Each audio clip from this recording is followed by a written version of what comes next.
तो सबसे पहले हम लोग बात करते हैं कि सोनम वांगचुक कौन थे। सोनम वांगचुक वो थे जिनके बारे में हम जितना बोले वो कम पड़ेगा।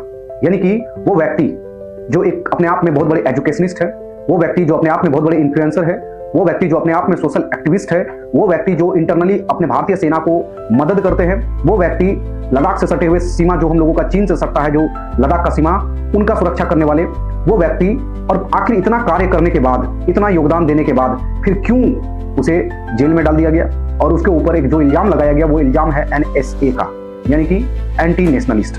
और इतना कुछ लाने के बाद, इतना कुछ करने के बाद भारत सरजमीन के लिए फिर उसे NSA का चार्जशीट में एंटी नेशनलिस्ट क्यों घोषित कर दिया गया और क्यों लगभग 100 दिन से आज वो जेल में बंद है। तो उसका एक सिर्फ कारण यह है कि सोनम वांगचुक और लद्दाख के हर वो लोग लद्दाख को राज्य का दर्जा देने के लिए सरकार के आगे एक अर्जी पेश किया था। और सरकार भी जो है लद्दाख में इलेक्शन होने से पहले ही इस बात को मान दिया था कि जब इलेक्शन वहां पर लद्दाख में कंप्लीट हो जाएगा और जब सरकार बन जाएगी तब जाकर के वहां पर लद्दाख को राज्य का दर्जा दिया जाएगा शेड्यूल 6 के अनुसार। लेकिन जब सरकारें बनी तो उस बात को सब भूल गया। न तो लद्दाख को किसी भी तरह का स्टेटहुड का उपाधि प्राप्त हुआ और ना ही लद्दाख के लोगों को किसी भी प्रकार का अधिकार प्राप्त हुआ।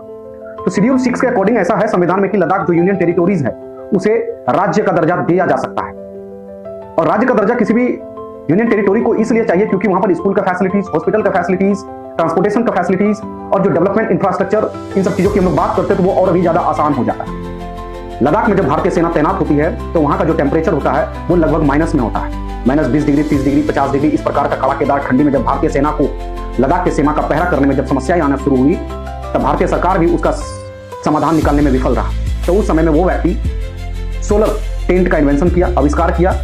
वो अपने दम पर भारतीय सेना के लिए सोलर प्लेटेड टेंट का इन्वेंशन किया, जिसके बदौलत भारतीय सेना का सीमा पर पहरा करना और आसान हो गया। यानी कि सोलर से बना हुआ जो टेंट है वो अपने आप में मॉडर्नाइज्ड टेक्नोलॉजी से बना हुआ है, जिसके वजह से जो इंटरनल जो गर्मी होती है वो भारतीय सेना को उस टेंट में रहने के बाद प्राप्त हो जाता है। दूसरी अगर हम बात करें तो सोनम वांगचुक वो है जो भारत के लिए देश विदेश से इतना पुरस्कार लेकर के आए जितना कि आज का यंग जनरेशन का उम्र नहीं है।